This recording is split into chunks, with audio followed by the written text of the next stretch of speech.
Hey folks, Jim Thomas here, Fitness Management and Consulting, and I appreciate you all being here at the channel today. And if you're new to the channel, if you're finding us that very first time, welcome. It's great to have you. And as a quick reminder to all, my focus, my mission here on the channel is I want to be able to provide as much information as I can to as many people as I can across all regions. And the best way I can do that is when you choose to subscribe to the channel, when you choose to like the videos, when you choose to offer comments, when you choose to share the videos. And so with that said, if you've not yet done so, please hit that subscribe button. Please like the videos, please share the information, feel free to comment below. And for additional ways you can learn more about me, learn additional ways you can learn how I can help take your business to that next level, check out those links below. And so with that said, let's get into our topic here today, and it's increase gym sales with these powerful tips. Increase gym sales with these powerful tips. I want to give you some things to think about that you can increase gym sales immediately, and these are tips that can really make a high impact for you quickly. And so number one on my list is build a people-centric sales team. Build a people-centric sales team. And here's what I mean by this. You want a sales team that is focused on solving problems. They're trying to solve problems for your members. They're trying to solve problems for your customers. Because when you solve problems, you build value, and when value exceeds price, people will buy. Okay? You want a people-centric sales team. When I get into sales trainings a lot of times, and I'll ask people, particularly new, we're just getting started, and usually I'm there for a reason. There's some struggle going on. And I'll ask people to define sales, and they define it as, talking somebody into something, trying to sell them something they don't really want. And it's this misconception of what selling is. What selling is supposed to be, it's solving problems for folks. It's providing solutions. So you want to build a people-centric sales team. I was at a club one time. I was there to meet them, for initial visit to see if we could help them. And I overheard the manager. He was walking in on what I would call a third-party touch. He was kind of walking in to introduce himself and presumably to ask the customer to buy. And he walked in and said, "Yeah, my name's so-and-so, and I'm the closer." Okay, that's not how you want to do it. Okay, we want to solve problems for folks and provide solutions. So build a people-centric sales team. Train them, but people-centric. Number two, set strong goals, set high goals to inspire high performance. Set high goals to inspire high performance. Now, when you do this, this is not meant to be high goals that are kind of, hung over the head of somebody, okay? These are high performance goals based on your belief of what they can do. These are high performance goals based on your plan of action and each individual's plan of action on what they're going to do. But you need to get your expectations up. So set, high goals. You want to inspire high performance and incentivize it along the way. One of my favorite stories on some of this is we had a club a few years back that was struggling. And I've talked about this on other videos, but they were struggling. I think the most sales they'd ever done in a month was 75. And that was kind of what was in their head. This is who we are. And of course, the club wanted them doing 150. Okay. And one of the things, and a lot went behind this, so don't take this just in and of itself. But one of the things that we did when we got in there is we took this out of marketing budget, but we called it a 3-5 day. And this is a higher price facility. You get 3 sales in a day as a rep, we're going to give you a $50 bonus, let you take the rest of the day off. Or if you want to stick around, turn that 3 sales into 5, we'll turn that 50 into 100. You can double your money, okay, just with 2 more sales. So we created a 3-5 day because I knew if we did 3 sales a day, there's 90. We've gone well past the best they've ever done. And then what if they do 5? Now we're way up there. We've doubled the business almost. So we want to inspire high performance with high goals. Now, they didn't really know that was a high goal. We kind of reduced it to the ridiculous a little bit. So get your expectations up. Number 3, you want to increase your volume by connecting sales with marketing. You want to increase your volume by connecting sales with marketing. And here's what I mean by this. Depending on the staff you have, if you have a seasoned staff, You can really up your volume by offering 2 free weeks of exercise, by offering 10 visits of $10. You'll get more traffic, but we need a more seasoned staff to do that. Now, if it's a newer staff just kind of getting started, we're kind of training them up, maybe it's membership specials that we're going to do. You want to match it up and match what the team believes in. A lot of times I'll go to the staff and I'll ask their thoughts, what are their opinions. I'll do this a lot in turnarounds. We'll send out a get acquainted worksheet, and the rep will fill it out. I'll do an interview with them. I want to hear what they think. What are your thoughts? What will work best here? Okay. And I know we had one club one time I did that, and I asked them, I said, what's the one thing you think this club could do that we could just shatter all sales records? And the girl said, Jim, I think if we gave away a free month, first free month, I think we would break all records. And I think the dues at that club were maybe $100 a month, so it was no small thing to give that away, right? And so I went to the powers that be, and I suggested that, and reluctantly they went along with it because we were having some success. And on the final day of the month, our closeout, that club did 112 sales. Now, that was the most they'd ever done, ever, and that's a tough one to repeat, particularly with those kind of price points. But, sometimes you get your team involved on that. But, increase volume by connecting sales, with the marketing, okay? Number 4, actively forecast your sales volume. Actively forecast your sales volume.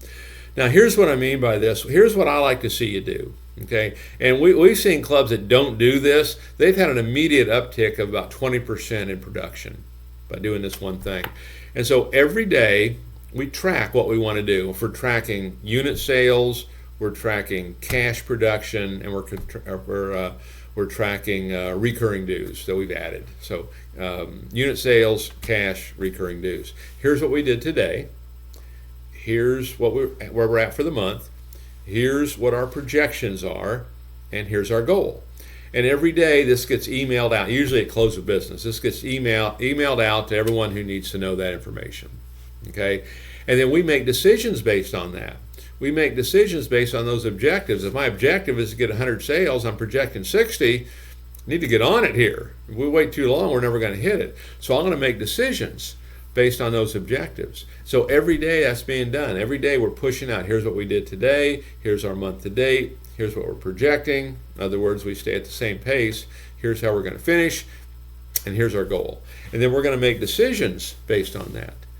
And I have had clubs, and we get into, that's one of the first things we'll look at sometimes is kind of just adding that component, because we want to create that accountability. We want to create that awareness. Okay, we want everyone to know here's where we're at, here's what we expect to be. Now let's make decisions, based on that. Number 5 on how to increase gym sales, okay, with some powerful tips, is be an exceptional recruiter. If you're in charge here, be an exceptional recruiter. One of the problems that folks make in sales is we hire when we have an opening and there's a tendency just to fill a slot. Or we hire someone, oh, you used to be in sales, okay, we'll hire you. Okay, you want to become an exceptional recruiter. And one of the things I suggest you do is actually put together a recruiting plan of action, whereby you're talking to people every day, you're building your database every day, you're getting out a monthly newsletter, a weekly newsletter about your culture and your opportunities and things that you do. You're always looking. Doesn't have to be from people from the industry, doesn't have to be people from sales, okay? I know from my perspective, I want folks that have great attitudes, people that have a great work ethic, and folks that are coachable. The rest I can train, okay? So we want to be an exceptional recruiter. Always be looking, always be looking. Number 6, rely on data, to drive sales planning. Rely on the data. Okay, look at the data of your sales team. Okay, closing percentage, set percentage on inquiries, show percentages, referrals, penetration rate on personal training sales. Okay, look at the data on your marketing, how much you spent, what your cost per call is, cost per show, cost per sale. Look at all of this. Know your data. Okay, make decisions on that. It's like when I talk about, retention. One of the great pieces of data, we know the folks that stay the longest are the ones that use your gym 20 times first 60 days. So let's get a plan together to get them using the gym for 60 days, okay? But rely on data. Use your CRM. Use this data. Most clubs have access to this. If you don't, you want to find a way to get it. Contact whoever your software provider is. They usually will have something for you. But once you have it, make sure you utilize it. Make sure you make decisions on it. It will tell you exactly what's going on. It'll tell you what you need to do. Okay, so you rely on data. Number 7, speed up your ramp-up time. Speed up your ramp-up time. Okay, your onboarding for your team, for your staff. Okay, I mean, what I like to see happen, and there's many ways to do this. Okay, but any new hire, I just don't like to bring them in. Okay, I don't want to throw them to the wolves. When they walk in, I want them to know how to take a phone inquiry, how to take a tour, how to send an email, how to give a membership presentation, how to use the software. Take them through training before they get there. Okay, you could do 4 days of 3 hours each. Not only is this a great way to train your people coming in and get them ready, it's also a great way to train the trainer. Whoever's doing that work. Okay, you have a manager doing it, you're teaching that manager how to train, now you're teaching that manager how to go to a whole new level. So there's a lot going on right there, but speed up that ramp up time. I want that new hire, when they walk in, I want them ready to go. I want them ready to go. Okay, they know how to make an outbound call, but they have plenty of leads to do it and to have success with it. Okay, number 8. This one's big. It's big probably now more than ever a little bit, but take a preventative approach to your sales rep turnover. Take a preventative approach to your sales rep turnover. And my suggestion is don't wait until they decide they want to leave to take a preventative approach, okay? But what can you do to be more friendly, to staff? And depending on who's working there and what they're doing, if it's single parent, maybe it's complimentary access to child care if you have it. Maybe it's a flex work schedule. Maybe they only have to show up in the gym 4 times a week. Maybe it's 3 times a week. Okay, maybe they can work remotely. Okay, what's that culture like? How much are we training them? How much opportunity is in it for them? How much is their voice valued? Okay, look at all of that. And I'll give you an example back when I had my clubs. One of the things that we did on that is, and we had a manager at each location, and then we had an area supervisor that would supervise 2 to 3 locations is kind of how we structured that. And then the area supervisors would report to me, managers report to the area supervisors. And we'd find ourselves in situations sometimes where we're hiring and training and going through all of our onboarding, where we just didn't feel like we had a person that could manage that facility at the level we needed it run. And in one particular case, because we had some folks that could do it but couldn't put the time in, okay? And we actually created in some situations alternate day managers. We had a manager that ran the club Monday, Wednesday, and Friday, another manager that did it Tuesday, Thursday, Saturday. Then they'd alternate on Sundays. And so it gave them more time off, more free time. Instead of working, say, an 8-hour day, maybe it's a 10, 11, 12-hour day, but they knocked it out. And it worked tremendously well. And in that particular case, those managers, as opposed to being maybe a general manager, they were more specifically a sales manager, and we had like an admin person kind of handle some other things for them. But take a preventative approach to rep turnover. Look at ways you can do things differently. Okay, because your people are your brand. Your people are your most valuable asset. Treat them as such. Okay. Number 9, upgrade incentive compensation. You want a comp plan that allows your folks to flourish if they are producing. Now, if they're not producing, different story, right? But you want to put together a comp plan that folks can make some money. And in a perfect world, I want them to make more money working for me than they can make anywhere else. Now, the lion's share of that is based on production. But if they have the right attitude, they have the right work ethic, and they're coachable, and then I'm in there training and teaching and holding accountable and creating that right atmosphere, now we've got a win-win situation on us. Okay, and so upgrade the incentives. I like holding a contest every month. I like having bonuses every month. One of the great ways to look at this with your staff, treat them like you would your best customer.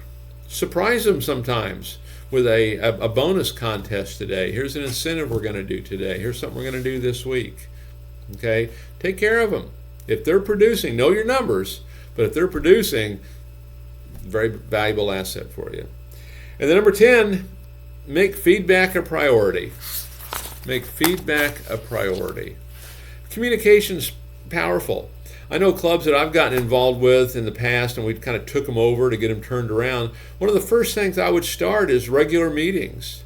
Okay, we're going to have a weekly meeting with the full staff.